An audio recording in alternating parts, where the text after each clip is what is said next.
Aku jelas-jelas ingin menjadi penguasa yang menghancurkan negara, tetapi negara yang aku pimpin justru semakin makmur, bahkan jika aku setiap hari berendam di harem dan tidak mengurus urusan pemerintahan. Bahkan menyerahkan kekuasaan penuh atas duta besar negara kepada pengkhianat, tetapi hasilnya justru membuat negara yang akan runtuh selangkah demi selangkah menuju jalan kekaisaran nomor 1. Dengan marah, aku langsung memberikan semua perak di kas negara kepada pejabat korup, tanpa diduga Perdana Menteri yang menerima perak itu justru ketakutan hingga berkeringat dingin. Segera mengembalikan sejumlah besar perak yang sebelumnya dikorupsi, saat ini, dia akhirnya mengerti mengapa Kaisar melakukan tindakan ini. Ini adalah peringatan terakhir kepadanya. Perdana Menteri yang tiba-tiba sadar diri menatap dalam ke arah istana, Yang Mulia selalu memperlakukan dengan tulus. Menteri tua merasa malu. Mulai hari ini, Menteri tua pasti akan berusaha sekuat tenaga untuk membantu Yang Mulia. Hari kedua aku baru bangun, aku sudah menerima 90 juta tael perak yang dikirim oleh Perdana Menteri. Langsung ketakutan hingga tidak bisa duduk diam. Mungkinkah ini adalah timbal balik di zaman kuno, tetapi yang aku inginkan adalah kehancuran negara, karena hanya kehancuran negara sistem akan membuatku mati. Kembali ke bumi biru, karena tidak ada pilihan lain, aku hanya bisa memberitahu para menteri untuk datang ke Istana Taiji. Perlu merumuskan serangkaian rencana kehancuran negara. Tidak lama kemudian, sekelompok menteri menatapku dengan penuh harap. Tidak mengerti mengapa aku tiba-tiba memanggil mereka, tetapi Perdana Menteri memasang ekspresi seolah-olah sudah menduganya. Dia tahu aku menerima peraknya. Pasti akan ada tindakan. Komunikasi orang pintar tidak membutuhkan bahasa, tetapi aku tidak tahu apa yang dia pikirkan. Hanya berkata dengan ringan, aku ingin membagi 2 dari kas negara untuk membangun kembali ibu kota, sekaligus membantu rakyat membangun kembali rumah mereka. Aku hanya ingin menghabiskan kas negara. Namun begitu kata-kata itu keluar, seorang menteri langsung melompat keluar. Yang Mulia tidak boleh, membangun kembali ibu kota bisa, tetapi rumah-rumah rakyat di kota sama sekali tidak perlu dibangun kembali. Aku melirik menteri ini. Dia adalah menteri pekerjaan yang dipromosikan oleh mendiang kaisar, adalah menteri setia di mulut mendiang kaisar. Yang paling menyebalkan adalah para menteri setia ini, tiba-tiba aku berdiri dengan keras, apakah kamu pikir aku sedang berdiskusi dengan kalian? Aku hanya memberitahumu, menteri pekerjaan, mungkinkah posisimu lebih besar dari aku? Menteri pekerjaan ketakutan hingga wajahnya pucat, hamba tidak berani, aku membanting meja dengan keras. Mulai hari ini, turunkan posisi menteri pekerjaan orang ini, aku tidak membutuhkan orang yang tidak tahu aturan seperti ini. Yang Mulia redakan amarah, banyak menteri semuanya berlutut dengan panik, wajah menteri pekerjaan bahkan lebih pucat seperti kertas. Hanya Perdana Menteri yang berdiri, posisi menteri pekerjaan orang ini bisa diturunkan, tetapi pembangunan kembali ibu kota membutuhkan pelaksanaan Departemen Pekerjaan. Mohon Yang Mulia untuk memilih menteri pekerjaan yang baru, mataku berbinar. Perdana Menteri ini memang cacing super kekaisaran, ingin mengambil kesempatan untuk mempromosikan pengkhianat, pada saat itu membuat proyek yang buruk. Dengan begitu kekuatan negara seharusnya menurun. Jadi aku melihat sekeliling dan akhirnya melihat ke arah Menteri Tua Huang Pi di paling belakang. Mulai hari ini, kamu adalah Menteri Publikasi, Huang Pi, sebelumnya karena korupsi. Dicopot oleh almarhum Kaisar sebagai mantan Menteri Publikasi. Aku menginginkan Menteri Pengkhianat seperti ini. Ekspresi wajah para menteri aneh. Menteri Publikasi yang lama bahkan berteriak bahwa Yang Mulia tidak boleh. Orang ini adalah pengkhianat yang diturunkan oleh almarhum Kaisar. Aku melambaikan tangan. Dengan dingin dia berkata, ingin menggunakan mendiang kaisar untuk menekanku? Akulah kaisar di aula ini sekarang. Perdana Menteri menatapku dengan tatapan yang sulit dibaca. Huang Pi ini adalah talenta hebat saat itu, karena difitnah oleh orang jahat sehingga menjadi kambing hitam. Dan orang yang memfitnahnya adalah Menteri Publikasi saat ini. Perdana Menteri mengira tidak banyak orang yang tahu, tidak menyangka aku yang tinggal di istana bisa memahami hal ini. Apakah kaisar tidak boleh tahu? Perdana Menteri berpikir begitu, dan Huang Pi juga berpikir begitu. Yang Mulia ingin menyelesaikan proyek pembangunan. Biaya Chen Yao 10 kali lipat dari proyek biasa. Berani bertanya, apakah Yang Mulia masih akan membiarkan Chen Tua menjabat sebagai Menteri Publikasi? Tidak menyangka di mataku, dia sangat menghargai efisiensi. Apakah ini ingin korupsi? Aku menyukai menteri pengkhianat seperti ini. Jadi aku tidak bergerak dan tidak bersuara. Bagaimana pengeluarannya adalah urusanmu. Aku hanya menginginkan hasilnya. Selain itu, Perdana Menteri bisa lebih membantu Menteri Publikasi. Seorang Perdana Menteri ditambah seekor kutu busuk besar. Kali ini pasti aman. Sesaat kemudian, saat para menteri mundur, aku duduk di aula dan tertawa riang. Menurut tingkat ini, paling lama beberapa minggu, aku bisa kembali menjadi anak orang kaya. Bersamaan dengan itu, Huang Pi tidak kembali ke kediamannya, tetapi datang ke kediaman Perdana Menteri. Dia tidak mengerti mengapa Kaisar tiba-tiba memperlakukannya dengan begitu baik. Dan ketika dia berbicara dengan Perdana Menteri, dia benar-benar memahami niat Kaisar. Dengan gembira memberi hormat ke istana. Benar, Tuan Perdana Menteri, apa tujuan Yang Mulia membangun kembali ibu kota dan rumah-rumah penduduk? Huang Pi sedikit memberi hormat. Perdana Menteri berkata, Menurut pendapatku, tujuan Yang Mulia ada dua. Yang pertama adalah mengirim sinyal kepada para menteri di istana. Yang Mulia ingin mengumpulkan kekuatan kekaisaran. Yang kedua adalah yang paling penting. Mengumpulkan hati rakyat. Huang Pei tiba-tiba menyadari. Tuan Perdana Menteri benar-benar talenta hebat di zaman ini. Lalu bagaimana aku harus bekerja sama dengan Yang Mulia selanjutnya? Perdana Menteri perlahan berkata, aku tahu bahwa kamu meneliti bahan bangunan baru. Tidak hanya bisa cepat mengeras, tetapi juga sangat kuat. Karena Yang Mulia mengabaikan biaya. Itu pasti ingin cepat selesai. Kita menggunakan bahan ini. Aku akan memobilisasi tentara Yulin untuk membantu. Usahakan untuk menyelesaikannya dalam waktu seminggu. Tidak lama kemudian, aku mengetahui bahwa Huang Pei ingin memobilisasi tentara Yulin. Aku tidak bisa menahan diri untuk tidak terkejut. Huang Pei ini terlalu menghisap darah. Ini akan mempersiapkan untuk menindas rakyat. Juga takut rakyat akan memberontak, jadi memobilisasi tentara Yulin untuk menekan. Cara yang bagus. Aku menyukai menteri pengkhianat seperti ini. Saya langsung memindahkan semua pasukan Bululin. Huang Pei sangat tersentuh hingga hampir menangis di kaki saya. Melihat penampilannya, saya merasa jijik dan segera pergi. Begitulah seluruh warga kota Chang'an. Bixing mulai membangun rumah dan tembok kota. Kakak, apa maksud kaisar datang ini? Mengapa tiba-tiba membangun rumah di seluruh kota? Di sebuah ruangan yang terang, beberapa mata-mata dari negara Dongi sedang berdiskusi. Balu juga berpikir keras. Apa sebenarnya niat kaisar datang? Kalau tidak, Balu sepertinya mengerti. Karena datang memiliki mata-mata di Dongi. Mengetahui bahwa mereka ingin menyerang datang, jadi kaisar membangun tembok kota. Sial, apa yang terjadi di Dongi? Semua orang yang tahu hal ini adalah petinggi Dongi. Balu berpikir keras dan memberitahu beberapa orang kepercayaannya tentang tebakannya. Yiming, si gendut, tidak bisa menahan diri untuk tidak berkata, kakak, apakah kamu salah? Mungkin kaisar datang itu bodoh. Ingin menghancurkan negara? Balu memelototi lawannya. Jika kamu seorang kaisar yang bodoh, apakah kamu akan sebodoh itu menghabiskan uang yang tak terhitung jumlahnya untuk membangun tembok kota dan Mingju? Beberapa orang lainnya saling bertukar pandang. Mengangguk, lalu apa yang harus kulakukan selanjutnya? Balu menarik napas dalam-dalam dan berkata, segera kembali ke negara Dongi dan mobilisasi pasukanmu. Bunuh dulu para petinggi yang mencurigakan itu. 3 hari kemudian, saya berada di kamar tidur dengan ekspresi bersemangat. Hari ini adalah hari sistem menghitung kekuatan nasional. Aku hanya punya sisa 12 tahun umur. Selama aku menghabiskan 120 poin kekuatan nasional, maka 12 tahun umurku akan dikurangi dan aku akan kembali ke bumi biru. Saat aku membayangkan kehidupan orang kaya generasi kedua, sistem tiba-tiba memberitahuku bahwa nilai kekuatan nasional datang meningkat 4 poin. Memberi hadiah 10 tahun umur kepada tuan rumah. Seluruh tubuhku terpaku di tempat. Aku sudah menghancurkan negara seperti ini. Mengapa masih meningkat? Ketika saya melihat aspek spesifik peningkatan kekuatan nasional, saya tercengang. Teknologi, pertahanan nasional, ekonomi, dan reputasi semuanya meningkat. Apa yang terjadi? Dan dari mana datangnya pencegahan negara musuh? Aku menggosok pelipisku, mencoba menenangkan diri. Pukulan ini terlalu besar. Tidak, aku harus menyelidiki dengan jelas di pengadilan pagi besok. Jika aku menemukan menteri yang setia menghalangi rencanaku, maka aku tidak akan berbelas kasihan. Pada pengadilan pagi hari kedua, aku hendak menanyakan tentang peningkatan kekuatan nasional. Perdana Menteri tiba-tiba berdiri. Hamba memiliki sesuatu untuk dilaporkan. Melihat itu dia, hatiku merasa lebih baik. Aku harap rekan setimba Super ini bisa mengatakan sesuatu yang menghancurkan negara. Tanpa diduga, Perdana Menteri berkata bahwa ibu kota telah selesai dibangun. Dan memuji semua tindakan kaisar. Seluruh tubuhku jatuh kembali ke kursi naga. Akhirnya aku mengerti mengapa kekuatan nasional meningkat. Namun, Perdana Menteri dan Huang Pei saling tersenyum melihat penampilanku yang lesu. Yang Mulia mungkin sangat senang. Namun sedetik kemudian, hal yang tak terduga terjadi. Aku malah menatap tajam ke arah Huang Pei dan berkata, Kaisar Shu sudah tua, lebih baik 10 MU lahan subur, pulang kampung dengan pakaian bagus. Menikmati masa tua, salahkan aku, Huang Pei yang usil, cepat pulang bertani. Huang Pei tertegun di tempat, dia baru berusia 40-an, masih bisa bekerja beberapa tahun lagi. Namun, ketika dia melihat ke arah Perdana Menteri, dia melihat Perdana Menteri sedikit mengangguk, Huang Pei segera berlutut menerima perintah. Melihat ini, aku bernapas lega, Xuanji perlahan membuka mulutnya, akan berperang dengan dunia luar, bagaimana menurut kalian? Aku sudah memikirkannya, jika ingin menghancurkan datang dalam waktu singkat, hanya bisa menggunakan cara yang sedikit merugikan.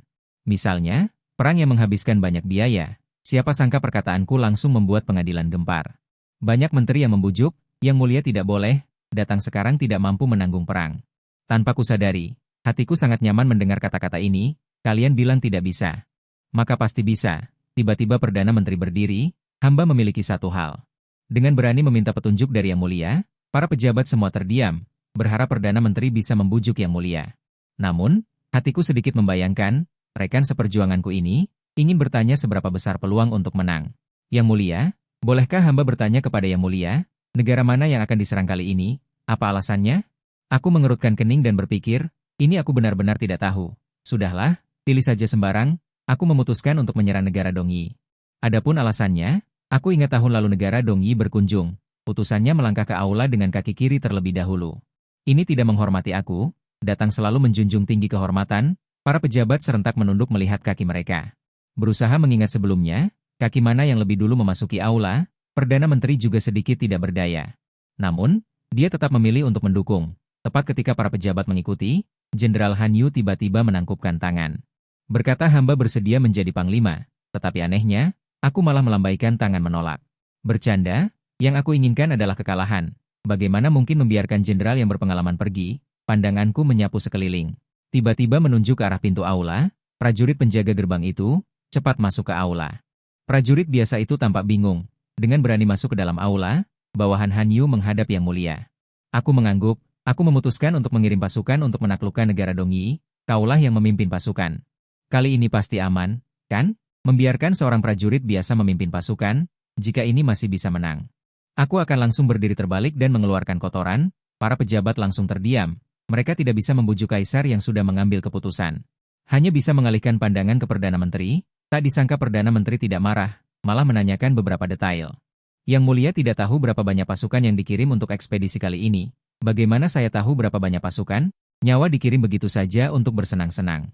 Begitulah para pejabat melewati sidang pagi dengan tertekan, tapi aku merasa sangat nyaman. Duduk dan menunggu kekuatan nasional menurun, lalu pulang dan terus menjadi generasi kedua orang kaya. Bagaimana dengan Perdana Menteri tidak lama kemudian? Huang Pei yang cemas buru-buru bertanya kepada Perdana Menteri, mengapa Yang Mulia mencopot jabatan saya tanpa alasan? Siapa sangka Perdana Menteri tampak tenang. Yang Mulia ingin kau pulang dan bertani, apakah kau benar-benar memahami arti kata-kata ini? Huang Pei tertegun, jabatannya dicopot. Apalagi arti pulang dan bertani? Perdana Menteri tersenyum misterius, aku ingat kampung halamanmu di wilayah Guansong, kan? Dan wilayah Guansong juga dikenal sebagai lumbung negara. Mata Huang Pei membelalak, mungkinkah Yang Mulia? Perdana Menteri mengangguk dan tersenyum. Yang Mulia, memintamu untuk mengelola wilayah Guansong, sebagai pasokan makanan tepat waktu bagi Yang Mulia untuk menaklukkan negara lain di masa depan. Bisa mendapatkan kepercayaan Yang Mulia seperti itu. Aku agak iri padamu. Huang Pei dengan malu-malu menggaruk kepalanya dan tersenyum, tetapi kemudian memikirkan sesuatu. Lalu mengapa Yang Mulia tidak mengatakannya secara terus terang? Perdana Menteri menggelengkan kepalanya. Siapa sangka Perdana Menteri tersenyum misterius setelah mendengarnya. Inilah kehebatan visi Yang Mulia. Di negara Han dalam sejarah ada seorang ahli strategi militer, bernama Han Xin. Dan Han Yu itu adalah keturunan Han Xin. Yang Mulia melihatnya sekilas, saya kagum. Pada saat yang sama, Han Yu dengan gembira kembali ke rumah, dia akhirnya bisa menunjukkan kemampuannya. Yang Mulia pasti sudah tahu keberadaannya sejak awal. Jika tidak, bagaimana mungkin menyerahkan kekuatan militer kepada prajurit biasa? Bahkan raja yang bodoh dan menghancurkan negara pun tidak mungkin melakukan ini. Tiba-tiba dia berteriak ke dalam rumah, Nyonya, bantu aku mengeluarkan semua buku-buku militer itu, aku ingin membacanya satu persatu lagi. Aku akan memenangkan perang ini dengan gemilang. Di istana di sisi lain, Kasim Su dengan hormat menyerahkan sebuah memorial. Itu dikirim oleh Perdana Menteri sebelumnya. Tidak ada urusan tidak datang ke Aula 3 Harta Karun, yang dikirim oleh Perdana Menteri. Kalau begitu mari kita lihat. Namun, ketika aku membukanya, aku langsung terkejut dengan tumpukan teks yang padat. Di atasnya adalah berbagai kebutuhan ekspedisi, aku menggosok pelipisku. Kau katakan pada Perdana Menteri, semuanya lakukan sesuai dengan keinginannya. Orang yang suka berperang ini benar-benar ada. Kita berdua siapa dengan siapa? Bukankah itu korupsi? Haruskah kau menunjukkannya padaku berkali-kali? Tak lama kemudian seminggu berlalu, aku mendapatkan apa yang kuinginkan. Karena mobilisasi militer, menyebabkan kekuatan nasional turun 10 poin, dan umurku juga dikurangi 1 tahun. Ini membuatku sangat bersemangat, selama perang dimulai, aku yakin umurku akan segera habis. Saat aku berfantasi tentang hari kepulanganku, Kasim Su tiba-tiba mengingatkanku bahwa hari ini adalah hari keberangkatan pasukan ekspedisi timur. Yang Mulia perlu menyemangati para prajurit, aku segera bangun untuk menyemangati. Tentu saja aku harus pergi. Setelah menyemangati pasukan, kita bisa berangkat. Saat ini di dalam kamp militer.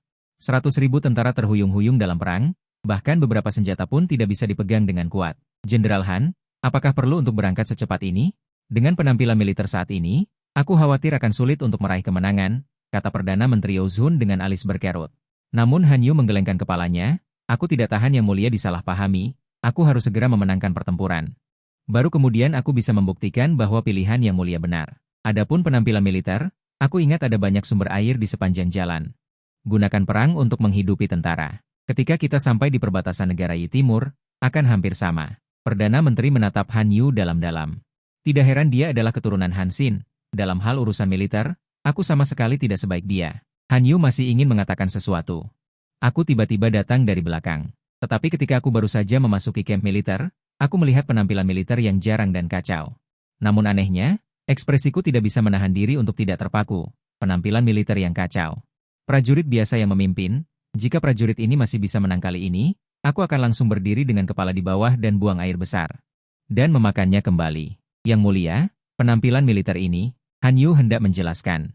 Tanpa diduga, aku melambaikan tangan dan menahan tawa sambil berkata, Jenderal Han, pasukan sepenuhnya menjadi tanggung jawabmu.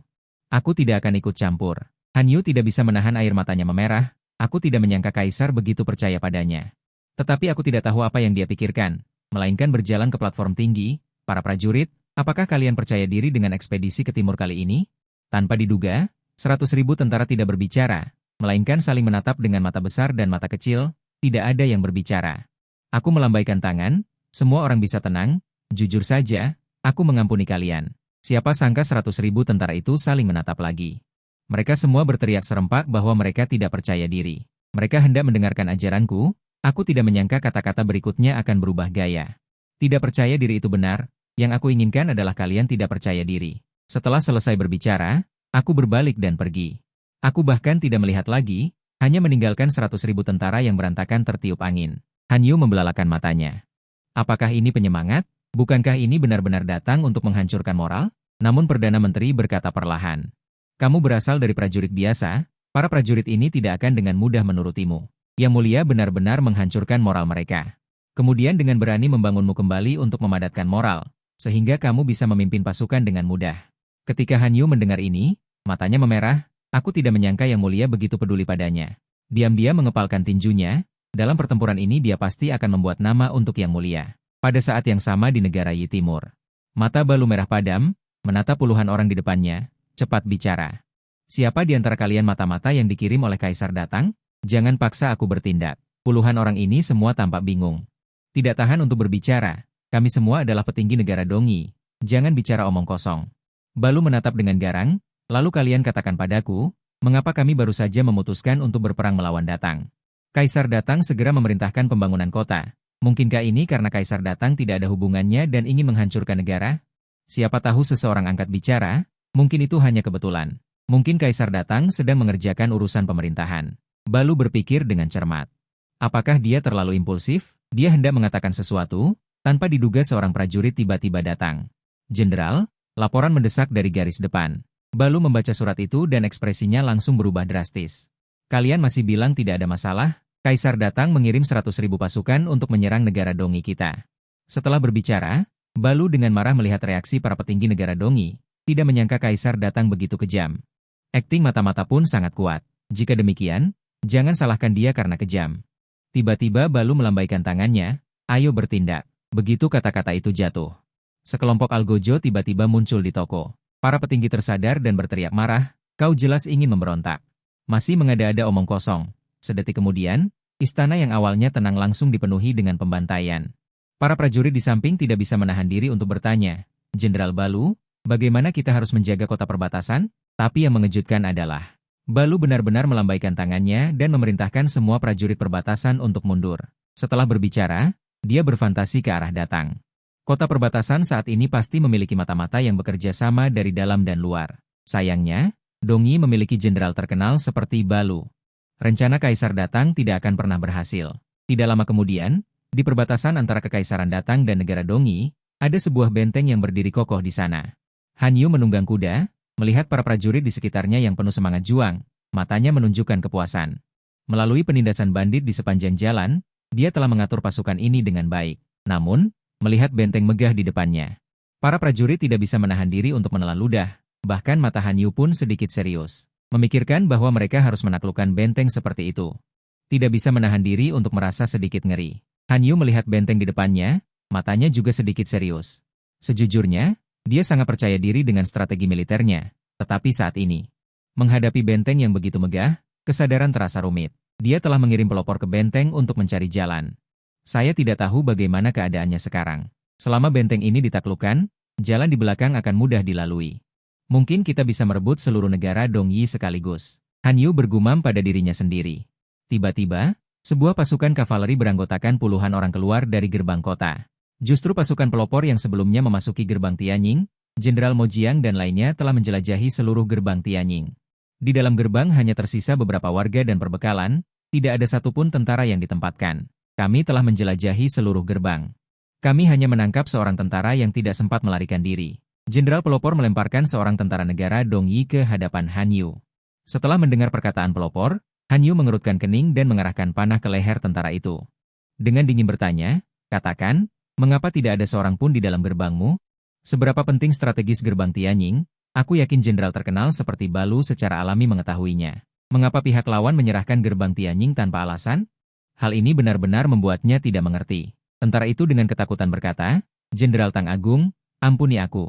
Han Yu mengerutkan kening dan berkata dengan tidak sabar, jenderal ini bertanya padamu apa? Jawablah apa yang aku tanyakan. Jika tidak, jangan salahkan jenderal ini karena tidak berperasaan. Katakan, mengapa tidak ada seorang pun di dalam gerbang Tianying? Tentara negara Dongyi itu dengan cepat berkata, Jenderal Balu memerintahkan bahwa pasukan Tang akan datang, di dalam gerbang ada mata-mata mulia Kaisar Tang Agung, yang dikirim untuk bersembunyi di tempat gelap, memerintahkan kami untuk mundur. Aku tidak sempat mundur. Saat berbicara, dia sendiri merasa dirugikan, karena ingin pergi ke toilet. Terlambat selangkah dan dihentikan, masih hidup-hidup dikeluarkan dari toilet. Pantat pun belum sempat dibersihkan, terlalu sulit. Han Yu justru membuka lebar matanya. Yang mulia mengirim mata-mata, yang mulia yang jauh di istana Chaoan, sebenarnya bisa mengatur sampai ke sini? Dia menarik napas dalam-dalam, dia mungkin mengerti maksud yang mulia. Yang mulia mungkin sudah mengatur semua ini sejak lama, hanya menunggu dia bertindak, menggunakan mata-mata untuk membantunya merebut gerbang penting ini. Tujuannya tentu saja adalah agar dia mempertahankan kekuatan tempur dan merebut seluruh negara Dongyi. Benar saja. Perdana Menteri Zhuge mengatakan yang benar, yang mulia benar-benar seorang yang hebat dan berwawasan luas. Karena sudah mengerahkan tentara, maka harus menghancurkan seluruh ibu kota negara lawan. Memikirkan hal ini, mata Han Yu memancarkan cahaya dingin. Kepada seluruh pasukan, masuk ke gerbang dan beristirahat sejenak, lalu lanjutkan ke timur. Serang negara Dongyi. Siap, para prajurit menjawab serempak. Seorang wakil jenderal bertanya, Jenderal, apakah kita perlu mengambil alih Tianying? Perintah mendesak 800 li dikirim kembali ke istana. Han Yu menggelengkan kepalanya. Dia hanya melirik wakil jenderal. Siapakah yang mulia? Karena dia telah merencanakan sejauh ini. Bagaimana mungkin dia tidak tahu bahwa Tianying telah kita rebut? Cepat masuk dan istirahatlah. Wakil jenderal benar-benar bingung. Bukan hanya wakil jenderal, bahkan para prajurit pun sangat bingung. Benteng yang kokoh direbut begitu saja. Namun, setelah beberapa penjelasan yang tidak jelas dan dilebih-lebihkan oleh wakil jenderal, semua prajurit ini memahami satu hal, yang mulia melindungi mereka.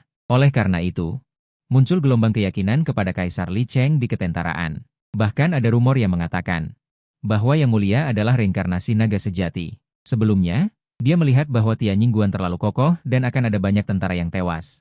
Jadi dia menggunakan kekuatan gaib untuk langsung menghancurkan tentara di kota, sehingga mereka dapat dengan mudah menduduki Tianying.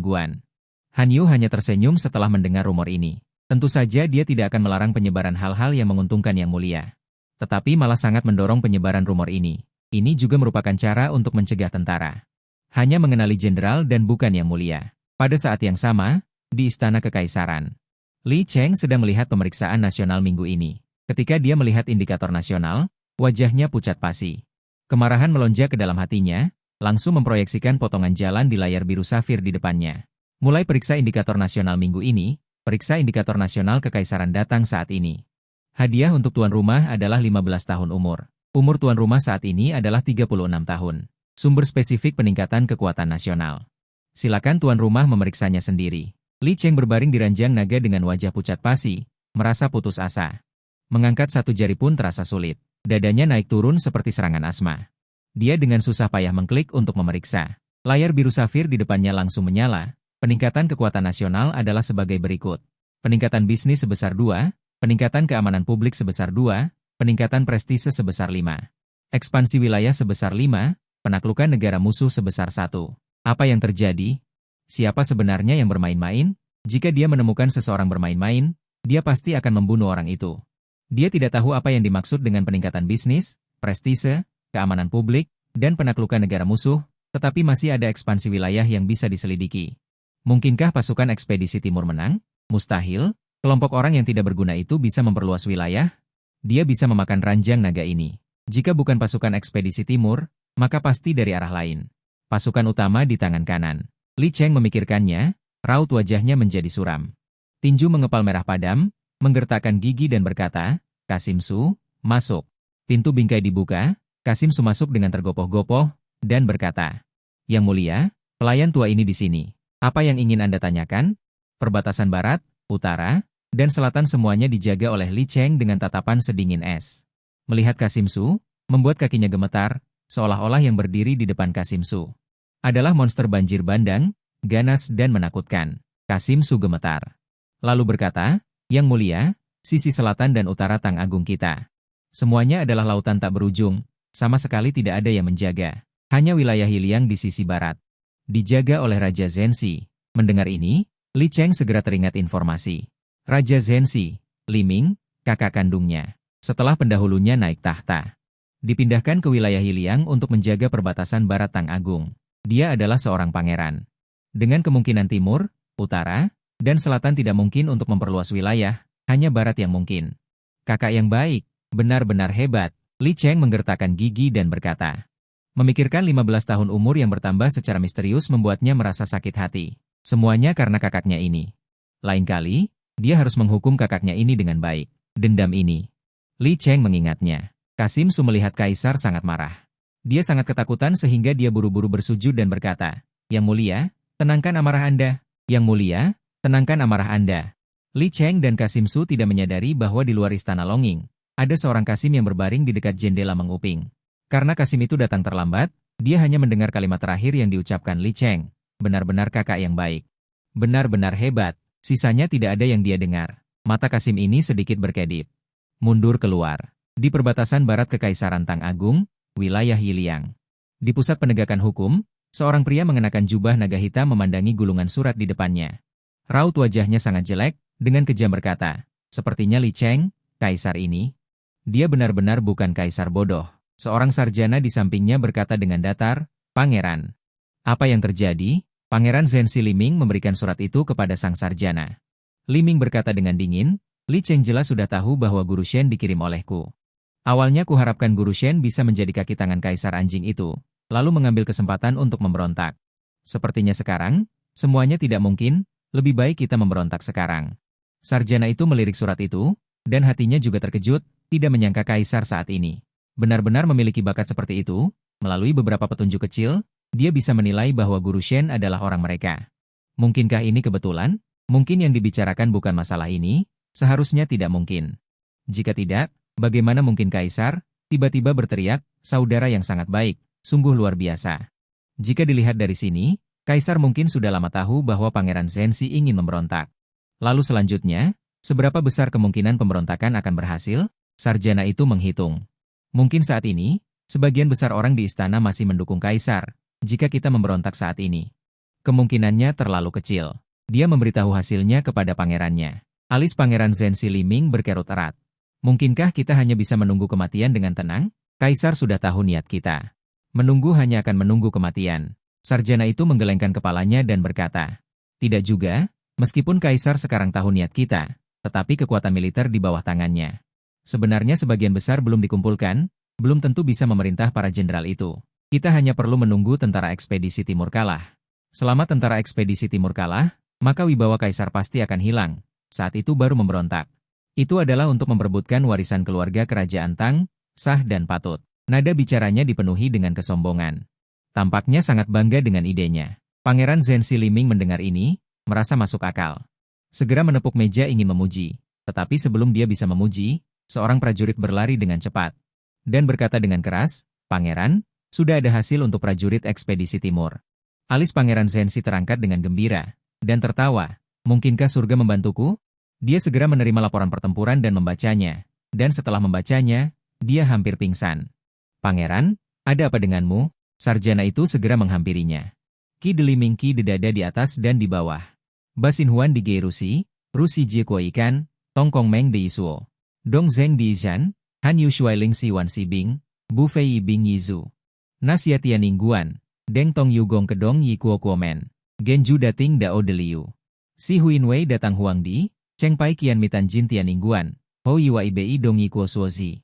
Dong Yi Kuo Ju Kimitan, Suo Yi Ju Dong Rang Chu Tianing Guan, Zedo Si Shen Mi Hi Shen Mi. Rusi Ting Di Zen Mohu, dan Tea Kue Yu Zong Bu Ming Jia Oli De Ganjue. Datang Huang Di Hen Bu Jian Dan. Tea Zai Zuan Toukan Lekan Zi Jia Wang Ye, Beiki Datang Huang Di Nadeng, Shen Gui Moche De Shou Duan. Zi Jia Wang Ye Kue Sisian De Hun Yong Le. Ruosi Datang Huang Di Hun Yong Wuneng Hai Hao, Ki Ma Hai Yu Ji El Fenenging. Kerujin Rusi Yan Zong Shan Kuo Guang Mang, Tea Jue De Gai Ge Zi Ji Liu Ge Ho Shou Ba. Dang Wu Zi Ji. Sisian Wenju, Wang Ye, Nin Bie Zhao Ji, Jiu Suan Dong Zeng Zan Si Chu Le Ze Zong Cha Chuo. Dan Weo Men Ye Ke Yi Siang Ki Tea Ban Fa. Tea Jia Zuang Chen Si Ze Shuo Dao, Zeng 11 Wang Li Ming Shun Jian. Neng Gou Zhao Dao Jiu Ming Dao Chao, Bie Mang Dao, Dui Dui Dui. Ni Si Ren Zi Xia, Wan Ren Zi Shang, Ken Ding Neng Zhao Dao Hao De Ban Fa Le. Rus Hi Dian Tou. Shuo Dao, Wang Ye, Zai Chi Chu Weo Ye Zhao Bu Dao Hao De Ban Fa. Weo Xian Huiku, 11-11 Sikao. Li Ming Zai Du Daing. Cheng Nuo Zi Yao Rusi Siang Chu Ban Fa, Shen Midong 11 Do Neng Getea. Rusi Ziran Ning Yun.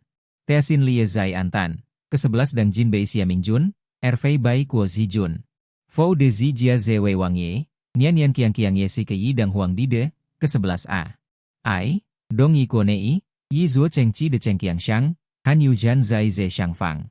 Dito Wang Ze Cheng Xia De Yi Ju Ju Siti.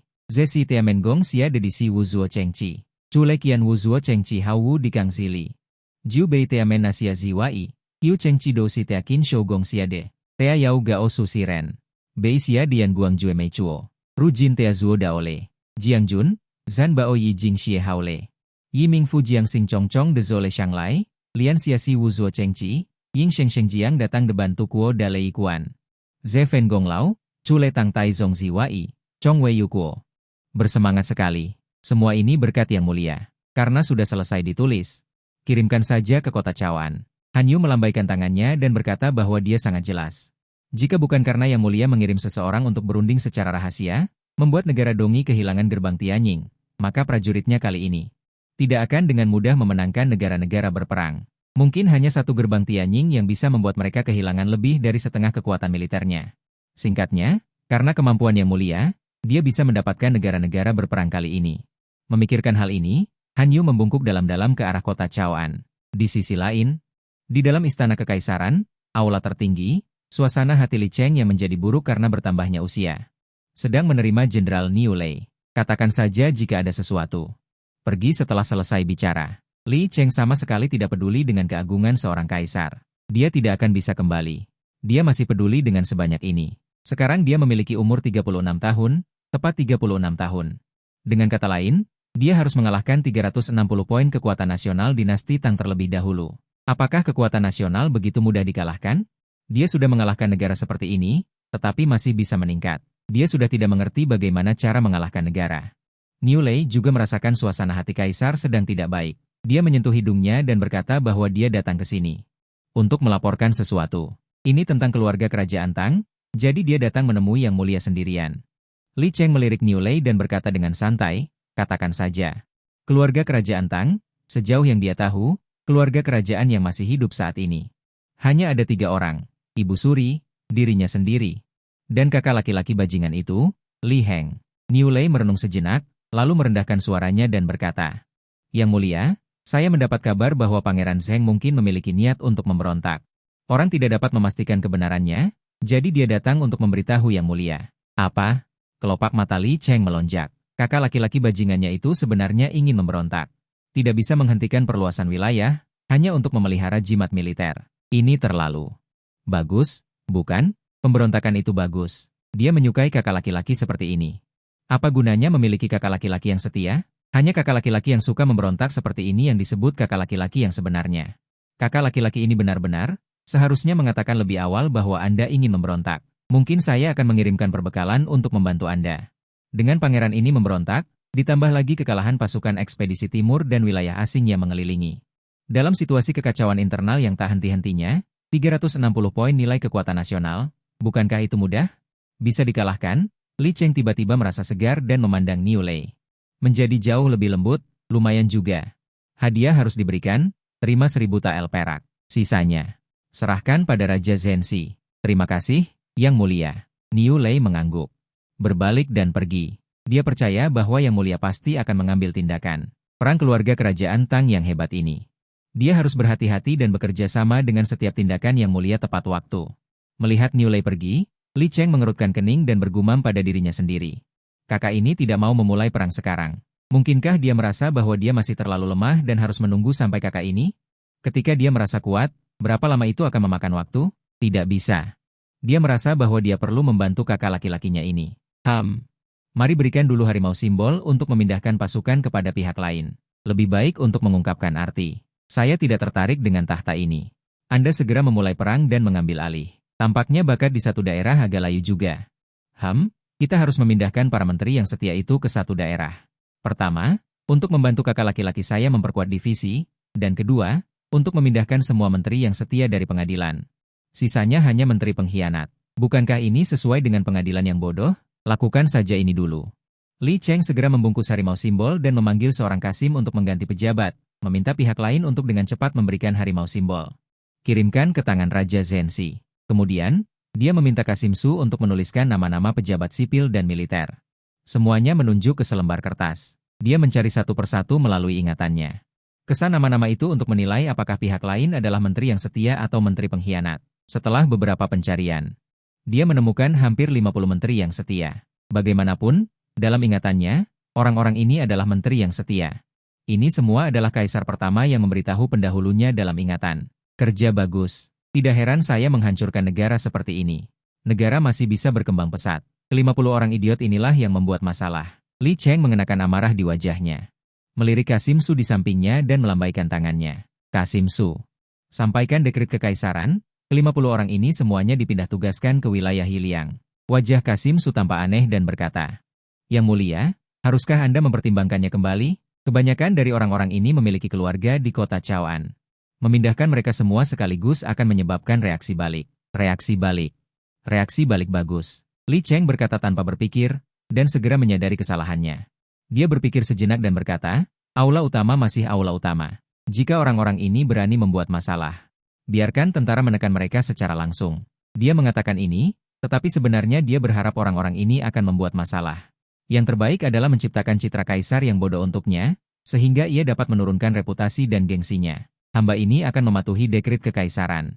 Kasim Su tidak tahu harus berkata apa, jadi dia hanya bisa mencetaknya. Berita itu menyebar dari istana. Dalam sekejap, itu mengejutkan banyak orang. 50 orang yang dipindah tugaskan benar-benar bingung. Apa yang telah mereka lakukan? Dipindahkan ke wilayah Hiliang tanpa alasan. Mereka masih ingin bertemu kaisar. Untuk bertanya dengan jelas, tetapi kaisar menolak untuk bertemu orang-orang ini secara langsung dan memerintahkan mereka untuk segera menjabat.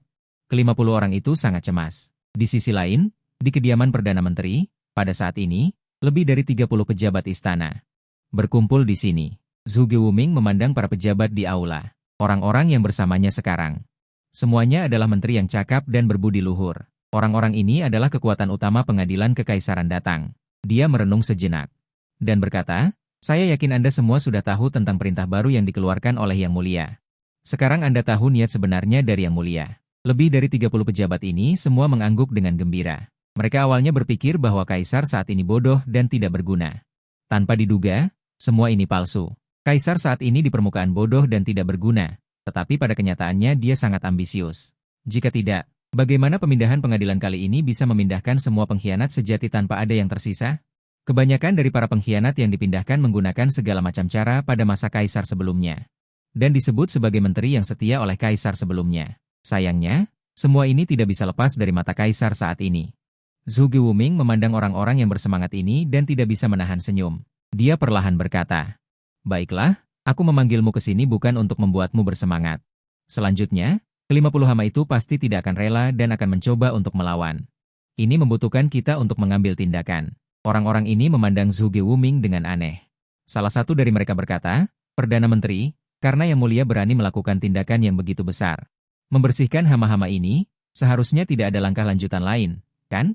Kaisar bertindak tanpa alasan. Membersihkan hama-hama di istana, bagaimana mungkin tidak berjaga-jaga terhadap serangan balik dari hama-hama ini?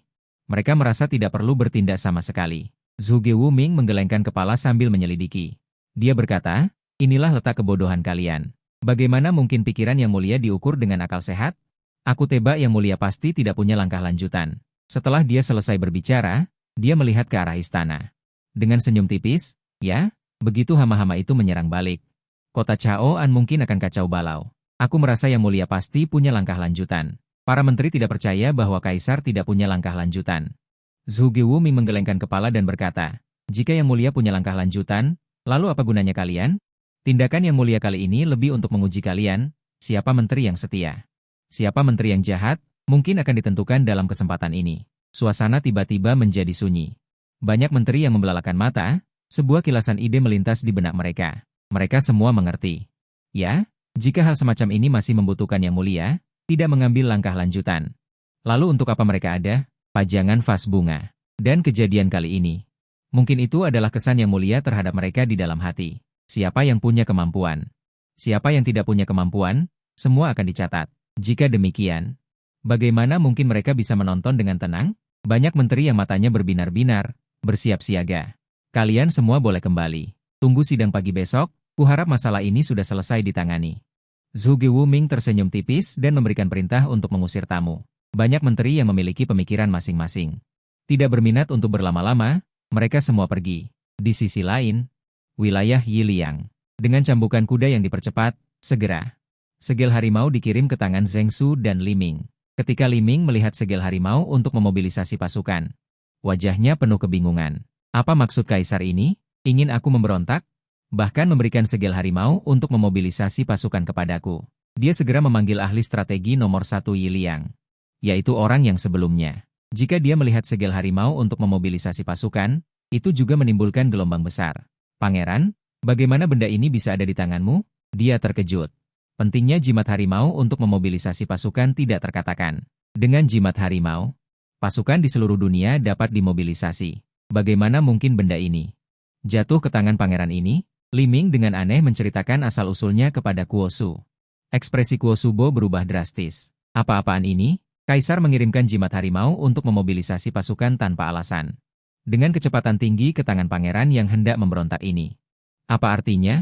Mata Li Ming berbinar serakah, menatap jimat harimau di tangannya dan berkata, Kuo Su, menurutmu bisakah kita menggunakan jimat harimau ini untuk langsung memulai pemberontakan dan menggulingkan Kaisar? Kuo Su bertanya dengan heran.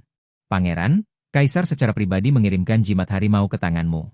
Apakah pangeran pikir Kaisar akan takut kamu memberontak? Mendengar ini, Li Ming tiba-tiba merasa tubuhnya menjadi dingin, seluruh pakaiannya basah oleh keringat. Ya, Kaisar berani mengirimkan jimat harimau? Bukankah dia takut dirinya akan memobilisasi pasukan untuk memberontak dan menggulingkan pemerintahannya? Karena Kaisar berani mengirimkan jimat harimau, maka dia mungkin sudah mengatur segalanya. Jika dia berani memberontak, apakah dia akan langsung terpecah belah? Bagaimanapun, Kaisar pernah secara diam-diam mengatur mata-mata untuk memasuki Tianjingguan, sehingga negara Dongi bahkan tidak berani berperang dan menyerahkan Tianjingguan. Mungkin saja ada mata-mata Kaisar di sekitarnya. Setiap gerakannya saat ini berada di bawah pengawasan Kaisar, atau mungkin kekuatannya sebenarnya sudah dipenuhi dengan mata-mata Kaisar. Memikirkannya saja sudah menakutkan, Li Ming berkeringat dingin. Dia dengan cepat bertanya, Kuo Su, menurutmu apa maksud Kaisar sebenarnya? Mata Kuo Su terus menatap jimat harimau itu. Setelah lama melihat, dia perlahan berkata, Pangeran, menurutku ini adalah semacam peringatan dari Kaisar. Kaisar memperingatkan Pangeran bahwa dia tidak ingin berurusan denganmu, tidak ingin melawanmu. Biarkan Pangeran berhenti memikirkan tentang pemberontakan. Sama halnya, ini juga merupakan pilihan yang diberikan Kaisar kepadamu. Apakah memilih untuk langsung memberontak atau memilih untuk menyerah? Saat dia berbicara, dadanya juga tidak bisa menahan diri untuk naik turun. Dia terkejut dengan cara Kaisar, bukankah itu terlalu ekstrim? Li Ming juga terkejut dan bertanya, jika kita memberontak sekarang, dengan token harimau ini, berapa besar peluang kita untuk menang? Apakah pangeran ini masih berpikir untuk memberontak? Huang Pei sering berspekulasi tentang maksud Kaisar, dan berkeringat dingin. Dia lebih dari siapapun mengerti bahwa karena Kaisar berani mengeluarkan token harimau, alat penting negara. Dia pasti sudah mempersiapkan segalanya. Mungkin, pangeran sudah dikendalikan. Dikendalikan, seluruh tubuh Li Ming gemetar, dan wajahnya pucat. Pangeran, kepala pelayan Wang Fu berlari dengan cepat, Li Ming menoleh. Menatap tajam kepala pelayan itu, menggertakkan giginya dan berkata, "Ada apa?" Kepala pelayan Wang Fu buru-buru berkata, "Ada malaikat tiba." Malaikat itu adalah Kasim. Yaitu, Kasim. Biasanya, ketika Kaisar mengeluarkan dekrit, para Kasim akan pergi untuk menyampaikannya. Dan mereka akan disebut malaikat, yang berarti utusan Kaisar, putra surga. Li Ming tidak bisa menahan perasaan dingin di hatinya. Bertanya-tanya mengapa malaikat itu datang saat ini, tetapi dia tidak punya banyak waktu untuk berpikir, karena malaikat itu segera tiba. Setelah mendengarkan dekrit kekaisaran, seluruh dirinya tercengang. 50 menteri penting istana dipindahkan ke wilayah Yiliangnya. Untuk dialokasikan, Kaisar ingin mengendalikannya. Seluruh wilayah Yiliangnya dipegang erat di tangan Kaisar sendiri. Itu dia, bukan Li Cheng itu. Mengapa pada akhirnya Li Cheng menjadi Kaisar? Mungkinkah hanya karena cara Li Cheng ini? Zhen Xiwang Li Ming tersenyum pahit. Dia harus mengakui bahwa cara Kaisar jauh lebih unggul darinya. Mungkin, inilah alasan mengapa almarhum Kaisar mewariskan tahta kepada Li Cheng. Sampaikan perintahku. Bubarkan semuanya, pemberontakan hanyalah mimpi. Li Ming tiba-tiba melambaikan tangannya dan mengucapkan kalimat ini. Saat dia mengucapkan kalimat ini, seluruh dirinya seperti balon yang kempes, lumpuh di tanah. Keesokan harinya di pertemuan pagi, Kaisar Li Cheng melihat aula yang agak kosong di bawah, dan merasa sangat senang di hatinya. Akhirnya, hanya para menteri pengkhianat yang tersisa di istana. Semua menteri yang setia telah diusir. Nyaman, dia tidak sabar untuk bersandar dengan nyaman di kursi naga, postur Kaisar yang unik ini. Jika di masa lalu, pasti ada yang mengatakan ini dan itu, tetapi kali ini tidak ada yang berbicara. Di hati banyak menteri, mereka hanya berpikir bahwa Yang Mulia sangat senang sehingga dia membuat gerakan seperti itu. Kasim subatuk ringan 2 kali saat melihat situasi ini dan melangkah maju. Minyak seharusnya dipersembahkan, tarian seharusnya dibubarkan, begitu kata-kata ini keluar. Aula pengadilan yang awalnya sunyi langsung meledak seperti panci. Satu demi satu menteri melangkah keluar. Yang Mulia, Chen Youben melapor, Li Cheng melihat para menteri yang bersemangat ini. Sudut mulutnya terangkat membentuk senyuman. Orang-orang ini melihat bahwa semua menteri yang setia telah dipindahkan. Mereka semua melompat keluar ingin melakukan korupsi, kerabat tidak dapat menjangkau, satu persatu berbicara. Aku menyetujui semuanya. Li Cheng tersenyum dan melambaikan tangannya. Di bawah pengaturannya, ketertiban segera dipulihkan. Banyak menteri berbicara satu demi satu. Arti dari apa yang dikatakan orang-orang ini hampir sama. Semua mengatakan bahwa para pejabat yang dipindah tugaskan membuat masalah dan hal-hal yang mereka hentikan. Menteri yang setia membuat masalah, berita militer penting, Molan. Sebuah teriakan keras datang dari luar istana, bahkan para menteri yang berada di aula hantian. Dan Kaisar Li Cheng dapat mendengar berita militer penting di hati para pejabat dan Li Cheng. Sebuah pikiran muncul, garis depan ekspedisi timur sudah memiliki hasil. Tidak seperti ketenangan di hati para pejabat. Li Cheng matanya berbinar. Ini dia, mata rantai yang paling penting. Selama pasukan ekspedisi timur dikalahkan, maka kekaisaran dataran tinggi akan hampir tidak memiliki vitalitas.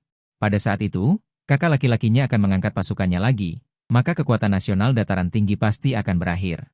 Dia bisa kembali. Sushuan, utusan itu melarang pedang, Li Cheng segera berteriak dengan keras. Tidak lama kemudian, utusan garis depan Meiyu berjalan ke aula hantian dengan ekspresi gembira. Beberapa anak panah perintah tertancap di punggungnya. Utusan itu berjalan ke aula dan berlutut, bawahan memberi selamat kepada Yang Mulia. Selamat? Bukankah ini kekalahan? Mengapa selamat? Mendengar kata ini, hati Li Cheng menjadi dingin setengahnya. Tetapi masih ada sedikit keberuntungan dan dia bertanya dengan gigi terkatup. Bacakan laporan pertempuran. Utusan itu mengambil laporan pertempuran dengan ekspresi gembira dan membacanya. Pada tahun kedua Cheng Deli, jenderal rendahan ini diperintahkan oleh Yang Mulia untuk memimpin 100.000 tentara untuk berangkat. Untuk menyerbu negara ekspedisi timur. Kem pelatihan pertempuran berasal dari tahun pertama Cheng Deli. Utusan dari kerajaan Dongzheng memasuki istana Hantian, melangkah dengan kaki kiri terlebih dahulu. Para pengawal tidak mematuhi Yang Mulia. Kaisar Cheng De adalah nama era dinasti ini, hanya saja alasan untuk mengirim pasukan ini. Membuat para pejabat sipil dan militer mengernyitkan bibir, hanya karena Tang Agung ini. Telah menjadi yang terhormat, hari-hari ini mereka memasuki istana, selalu melangkah dengan kaki kanan terlebih dahulu. Karena takut tertangkap oleh Kaisar, jika suatu hari nanti Kaisar ingin menyerang mereka.